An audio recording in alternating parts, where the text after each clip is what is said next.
Hello gamers, want to install Fire Kirin on your Android device? I got you. In just few taps, you'll all be set to dive into the action. Let's get started. First, open Play Store and tap on the search icon at the bottom right corner. Then tap the search bar at the top and type Fire Kirin and make sure it's the official app before continuing. Have you tried Fire Kirin before? Drop your favorite game mode in the comments below.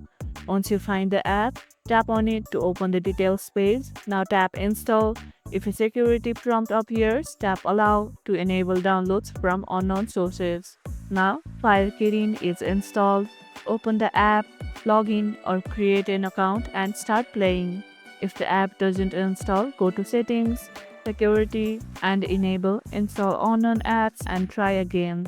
If this tutorial helped, hit the like button, share, subscribe, and thanks for watching, and I'll see you in the next video.